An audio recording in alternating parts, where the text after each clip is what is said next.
You know, some people have told me that I'm too positive. Among my friends and family, I kind of have a reputation of being a Pollyanna, an attaboy. I'm that asshole who likes things too much. I'm the guy who says, hey, you know what? Suicide Squad, Justice League, these are fun movies. I like them. Hey guys, let's rewatch Ant-Man and then go see the Ant-Man sequel. It's great, right? And if you've watched my other videos, this is kind of a thesis of mine. When it comes to pop culture, most of my fellow nerds have become these bitter, disillusioned, negative Nancys. Everyone's seen too much. Everyone likes to complain and whine about everything. Around 15 years ago, the original Lord of the Rings trilogy came out, and people just loved it. But nowadays, Hollywood can release a piece of bravura filmmaking like The Last Jedi, a film which is narratively and aesthetically unimpeachable, and a huge portion of the nerd populace will just sit there and say, meh, I didn't like it, it just sucks, it doesn't make me feel things. When it comes to our pop culture, we've become a bunch of decadent little Roman emperors, sitting back on our thrones. And while the whole rest of the world strives to entertain us, we mostly remain bored and we just sit there and bitch about it. It's oversaturation. It can't be helped.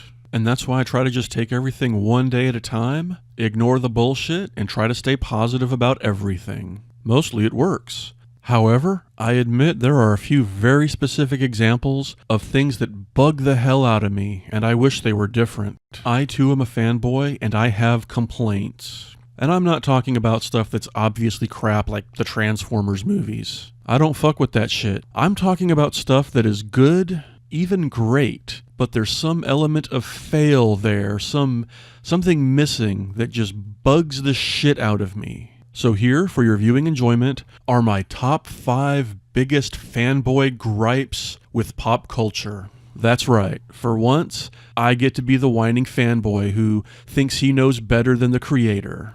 Buckle up, buckaroos! Number 5. The last 25 minutes of The Dark Knight Rises. Honestly, I've never seen a perfect trilogy go completely off the rails in the home stretch. Everything in this movie is great until the end, and I'm not talking about Batman retiring. It's perfectly fine for him to do that, I don't care. But no, Batman and Bane are fighting, everything is great, and then all of a sudden, there's the reveal that Talia has been the real villain the entire time, and Bane is just her errand boy, her lapdog, and his entire motivation was, help the pretty lady get revenge for her dead daddy. Their whole plot to break Gotham City's spirit, it didn't matter because they were going to set the nuke off anyway. This was one of those rare cases where the knee-jerk reaction of the fanboys was actually spot on. Lots of dorks said that. They all said, yeah, that doesn't make sense. If they were just going to nuke Gotham, why'd they have to fuck with everyone for 3 months and string them along? That doesn't make any sense. wow, I agree. I mean, come on, we're talking about Bane here. Up to that point, he had been such a tremendously cool villain, and all the eras just let out of him. This is like if at the end of The Dark Knight, the Joker took off his makeup and he said, You know, this was all just a plan. I wanted to steal a lot of money, so I created this Joker persona to do it. But I actually don't believe in all this chaos stuff. I was just after the money. no, villains should mean what they do. I mean, sure, I kind of get what they intended, that Talia's bitter quest for revenge is kind of a dark reflection of what Bruce Wayne was going through in the first movie, and the place where this all happens, this might even be the same city hall where Bruce tried to kill Joe Chill back in Batman Begins. I don't know. Bane's motivation should have been what it appeared to be, the destruction of society for its own sake, not revenge on one man. I've never read too many of the Batman comics, but I've heard that Bane's entire reason for being is to prove himself to the universe, because he was born with both great physical strength and a genius mind, but he has no place in the world because he happened to be born in a third world hellhole prison. And once he gets out, he realizes that if he had been born lucky like Bruce Wayne, or even just born into a normal middle-class household, he could have done anything. He could have ruled the frickin' world. So there's jealousy there and raging against one's fate. But he has this pride He has this belief in himself that his hardcore and tragic upbringing has made him superior to people like Bruce Wayne. No child of privilege could ever reach the physical and mental peaks that he was forced to achieve. But of course he's wrong, and Batman is still able to beat him because he's the goddamn Batman and he's better. There's all this stuff in The Dark Knight Rises that evokes Occupy Wall Street and A Tale of Two Cities. If you've ever read that book, or if you know anything about the French Revolution, it's about how corrupt, lazy rich people are overthrown by the angry mob, who prove to be worse than the people they overthrow. That should be Bane's sole motivation, to prove he's better than the world that cast him aside, not by helping it or controlling it, but by destroying it out of spite and a twisted sense of justice. I mean, that would have really struck a chord. There's a lot of young people who are smart and driven, but they feel left behind by the world in this economy and all that. They would feel like Bane. They would want to pull the world down and create chaos out of resentment and a desire to prove themselves. That could have been stunning, better than the Joker. And then, of course, the worst thing of all, his death. I mean, look at this. I still can't get over this. Look at this shit. We both know that they have to kill you now. You'll just have to imagine the fire.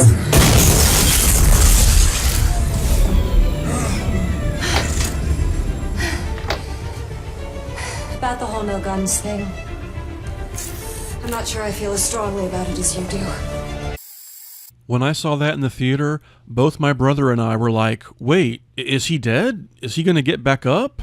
No, they just let this Titanic villain just be blown away as an afterthought while Catwoman delivers a cheap quip. Everything about this is wrong, from the fact that he was going to kill Bruce with a gun instead of his bare hands, to the way he's just flung down the hall into the distance and you don't see his face. It is just inexpressibly lame. Batman never got to see his enemy's true face. How do you fuck that up? You know, I sometimes think that Christopher Nolan got into some kind of bitter dispute with the studio and that he sabotaged this movie on purpose. Like they said, okay, Chris, we're going to let you make Interstellar, but they want you to cast Matthew McConaughey in the lead role. And Nolan said, no, I hate Matthew McConaughey. He's my least favorite person in the world. There's only one man who can play the astronaut Cooper, and that's Skeet Ulrich. Sorry, Chris, McConaughey's a lock. The guys upstairs say that's the way it's gotta be. Fine, I'll show you bean counters. I'm going to fuck the ending of this movie so badly, I'll use all my cunning and no one will ever know until the editing process is almost done, and by then it will be too late.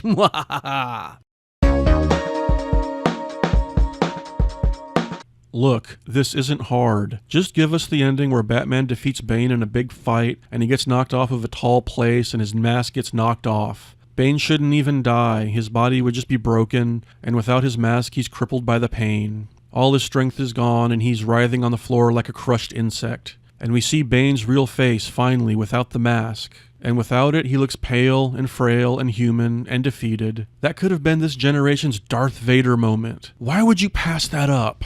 Give us the ending where Talia is more like her previous characterizations. Yeah, we all want her to be like a hardcore female villain because we need more of those. But that's just not who she's supposed to be. The original Talia is not a monster who's consumed by revenge, but the daughter of a fanatic who's been groomed to hate Bruce Wayne, but is then gradually won over by his decency and his strength in the face of adversity. But when her resolve fails, Bane feels betrayed and kills her. You know, since he has this whole communist fascist vibe about him, that would be fitting. As we all know, in fascist regimes like the USSR and East Germany, the true believers in authoritarian communism would often express disgust at the sentimentality of women and their emotions. Give us the ending where the fact that Bane was able to defy the entire world and grind the biggest city in the world to a halt for months on end has like a crazy ripple effect, and people start to copy him, and anarchy and chaos start to spread. You can still have Batman retire. You can still do everything else. Just get Bane right, and don't turn him into a Nerf ball who just wants to help the pretty lady get revenge.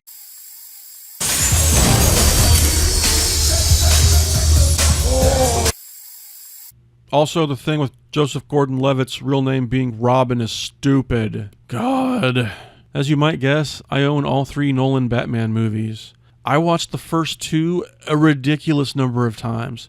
I mean, how many times did you watch Batman Begins and The Dark Knight? A lot, right? But how many times have you spent almost 3 hours watching The Dark Knight Rises? Probably not that often. It's just those last 25 minutes that just kill it for me. It could have been better. Anyway, hey, you know what? Instead of making an hour-long video that nobody gets to the end of, I think I'm going to break these up into 5 separate videos. So tune in tomorrow when I talk about a movie about a boat trip. Can you guess what it is? As for now, automated thought out.